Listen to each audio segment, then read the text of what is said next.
now we're going to go to former Director of Central Intelligence and President-elect Trump National Security Advisor, Ambassador James Woolsey. Thank you for joining us. There is so much to talk about regarding this. I am old enough to remember the Cold War. It feels to me, and if I'm wrong, tell me I'm wrong, that we have an escalation that takes us back to the bad old days of, say, 1978, 79, 80, and the Cold War. Well, in a sense, the Russians have been doing recently with cyber what they have been doing since the 1940s with photoshopping and fiddling with documents and making changes. They call it disinformation, otherwise known as lying and forging. They have been doing that for now well over half a century.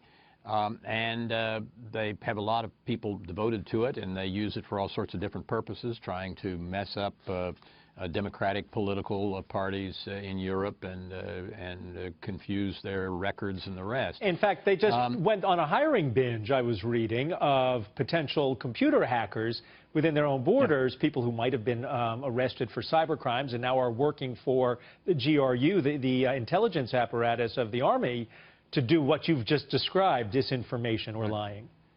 Right. But there's nothing new about this. What's new is that they're using cyber. But the overall approach and fiddling with elections and trying to and all of that, there's nothing new about that. We have gotten accustomed to it, I suppose you'd say, through the years, and haven't really broached these issues much, as far as I know, with the Russians. But they're going to have to respond, whether they're at fault or not. They will respond by expelling our diplomats, and I would imagine closing some of our facilities in the former Soviet Union or in Russia. Am I wrong? Sure. No, you're not wrong, but that's not the most serious thing here. The thing that should concern all of us is if we have somehow worked ourselves into a situation whereby either side, more likely the Russian, will start to use cyber attacks to shut down parts of our infrastructure like the electric grid and so forth. The Russians have done that with the Ukraine, and that's something that we need to pay attention to and not get off onto having a tit-for-tat with shutting down electricity, for example. Well, we've just got 22 days left in office for President Obama, using an executive order, or actually enlarging a previous executive order, now taking a swing at Moscow.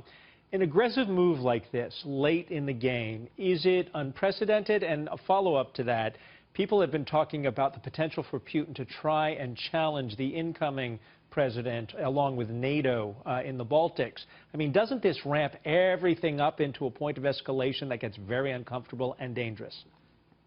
We could end up in a situation whereby Russia feels that this would be a good time for it to take action against some NATO country. Estonia, for example, is virtually in the suburbs of St. Petersburg.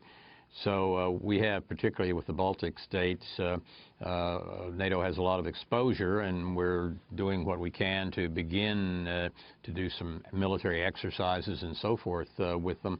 But that's a problem because NATO is an all-for-one, one-for-all institution, and if the Russians should attack one of the Baltic states and we don't come to its assistance, that basically destroys NATO. We have got to stand beside our allies, and I hope Russia doesn't read this recent exchange as something which leads them to take a very aggressive action. You know, you've talked about the potential for Russia to send us a message. We're sending them a message, as well as other countries. I mean, the Chinese, the North Koreans, cyber hacking of private industry, as well as government computer systems, has been going on for several years.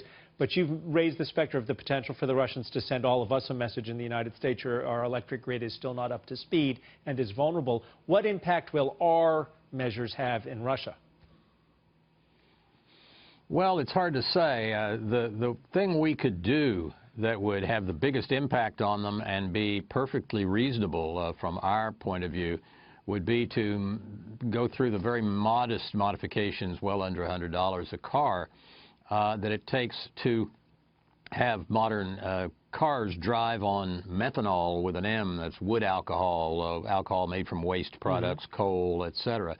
That kind of alcohol, methanol, mixes readily with gasoline, and if you or I could pull into a filling station and buy either methanol or gasoline or some mixture, right at that point, you have some very unhappy people in the world. Mr. Putin gets very unhappy.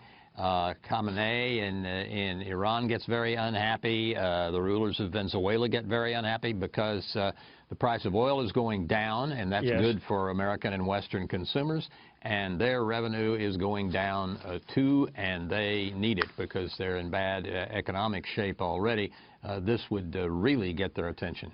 Well, I was hoping we might be able to calm some of the concerns about what we face going forward with this discussion, but I can only see a little bit of tension for both of us, as well as the country going forward on these issues. Ambassador James Woolsey, I unfortunately have to let you go at this point, but I appreciate your insight on what we all face in the United States.